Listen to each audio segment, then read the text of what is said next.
Home minister Amit Shah 3 दिन के लिए जम्मू कश्मीर आए हैं। हम सभी को पता है कि वो कुछ हाई लेवल सिक्योरिटी मीटिंग्स करने वाले हैं। आज भारतीय जनता पार्टी के कार्यालय में जाकर उन्होंने विधायकों से और बाकी लोगों से मुलाकात भी की, लेकिन कुछ ऐसे सोर्सेज के हवाले से खबरें सामने आ रही हैं जो कि हम आपको एक्सक्लूसिवली जेके मीडिया के माध्यम से बताएंगे। अब बड़ी बातें क्या हैं वो मैं एक एक कर आपको पॉइंट टू पॉइंट जो है वो जानकारी दूंगी। सबसे पहली जानकारी ये आ रही है कि वो कश्मीर भी जाने वाले हैं, कश्मीर जाएंगे वो, और इस दौरान वो एक शहीद हमारे डीवाईएसपी के घर जाएंगे, उनकी फैमिली से मुलाकात करेंगे। बिल्कुल, मैं आपको बता दूं कि ये डीवाईएसपी का नाम जो है वो हुमायूं मुजम्मिल भट्ट है, जिन्होंने की शहादत पाई थी अनंतनाग में एक एनकाउंटर के दौरान। ये इनसाइट्स है, कुछ ऐसी बातें सामने आ रही हैं जो कि हम आपको एक्सक्लूसिवली हमारे सोर्सेज के हवाले से जो अपडेट है वो हम आपको सिर्फ जेके मीडिया के माध्यम से बता रहे हैं। तो मैं एक बार फिर से बता दूं कि होम मिनिस्टर अमित शाह जो है वो कश्मीर जाएंगे मंडे को शाम को, कल शाम को वो कश्मीर जा सकते हैं 2 दिन के लिए, और वहां पर एक हाई लेवल सिक्योरिटी मीटिंग होने वाली है। और साथ ही साथ जो हमारे जवान शहीद हुए थे, डीवाईएसपी थे जम्मू कश्मीर पुलिस में, हुमायूं मुजम्मिल भट्ट, उनकी फैमिली से भी मुलाकात करने वाले हैं। इसी बीच में अगर आगे बढ़ूंगी तो हीरानगर में वो पहुंचेंगे, और हीरानगर का ये पानसर इलाका है, पानसर इलाके में जाएंगे। और पानसर ऐसा इलाका है जहां पर की सबसे ज्यादा इन्फिल्ट्रेशन बिड्स होती हैं, और ये बिल्कुल international border line of control के पास का इलाका है, जहां से कुछ ही मीटर्स की दूरी पर जो है वो पाकिस्तान है। और ये एक ऐसा एरिया है जहां पर की सबसे ज्यादा इन्फिल्ट्रेशन बिड्स होती हैं। और इस इन्फिल्ट्रेशन बिड्स क्यों हो रही हैं और कैसे हो रही हैं, क्या इनकी कुछ इंटरनल लोग जो है वो हेल्प करते हैं, कुछ सुरंगे हैं, या फिर क्या रीजंस हैं कि लगातार इन्फिल्ट्रेशन बिड्स जो है जो कठुआ में हो रहे हैं, उधमपुर में हो रहे हैं, और पूरे जम्मू का जो माहौल है वो खराब किया जा रहा है। इस हवाले से भी वो अपडेट लेने के लिए, निरीक्षण करने के लिए पूरे इलाके का वहां पर पहुंचेंगे।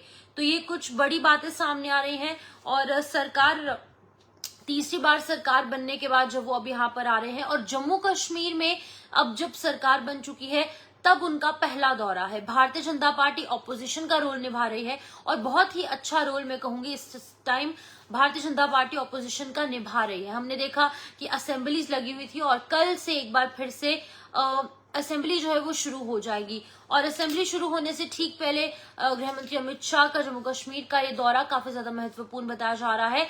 और जो हमारे 4 जवान शहीद हुए थे कठुआ एनकाउंटर में कुछ दिन पहले, उनकी फैमिली से भी राजभवन में गृह मंत्री अमित शाह मुलाकात कर सकते हैं। बिल्कुल, ये हमारे कुछ इंपॉर्टेंट विश्वसनीय अनऑफिशियल सोर्सेज बता रहे हैं, और इस पर अभी फिलहाल कुछ कंफर्मेशन नहीं आ रही है, लेकिन ऐसा होना तय है, ये हम आपको बता रहे हैं अपने सोर्सेज के हवाले से। इसी बीच में जो तमाम हमारे जो 4 जवान शहीद हुए थे उनकी फैमिली से वो मुलाकात करेंगे, राजभवन में ये मुलाकात होगी, और एक बार फिर से भारतीय जनता पार्टी के जो विधायक हैं उनके साथ मीटिंग हो सकती है। लेकिन कल शाम को जब वो कश्मीर जाएंगे तो कश्मीर में वो हुमायूं मुजम्मिल भट्ट के घर वालों से मुलाकात करेंगे। और आज जब उन्होंने तमाम एमएलएज के साथ मीटिंग की तो स्टेटहुड का मुद्दा भी उठाया गया, क्योंकि स्टेटहुड का मुद्दा जो है सबसे ज्यादा इम्पोर्टेंट मुद्दा इस टाइम जम्मू कश्मीर में बना हुआ है, और इस मुद्दे को लेकर भी आज की इस मीटिंग में चर्चा हुई है। इसी बीच में शहीद जवानों के परिवार वालों से राजभवन में वो मुलाकात करेंगे, एज पर सोर्सेज ये जानकारी सामने आ रही है। और एक इम्पॉर्टेंट चीज ये भी है कि वो हीरानगर के पानसर इलाके में जाएंगे, जहां पर कि बताया जाता है कि वहां पर सबसे ज्यादा इन्फिल्ट्रेशन बिड्स होती हैं। अब इन्फिल्ट्रेशन बिड्स क्यों, कब, कैसे होती हैं, इन तमाम चीजों का वो जायजा लेंगे, निरीक्षण किया जाएगा। और आपको ये भी बता दूं कि ये कुछ इनसाइट्स इनके दौरे को लेकर सामने आ रही हैं। तो बिल्कुल मैं आपको बता दूं कि गृह मंत्री अमित शाह 3 दिन के लिए जम्मू कश्मीर आए हैं, और ऑपोजिशन का रोल भारतीय जनता पार्टी कैसे निभा रही है अपने पूरी इस असेंबली के दौरान, और साथ ही साथ पूरे जम्मू कश्मीर में कैसे नेशनल कॉन्फ्रेंस की गवर्नमेंट को क्रिटिसाइज किया जा रहा है, लोगों के इश्यूज को रेज किया जा रहा है, इन तमाम चीजों को लेकर यहाँ पर जो गृह मंत्री अमित शाह है वो आ रहे हैं। तो काफी ज्यादा इंपॉर्टेंट दौरा माना जा रहा है, और कई बड़े अहम फैसले हो सकते हैं।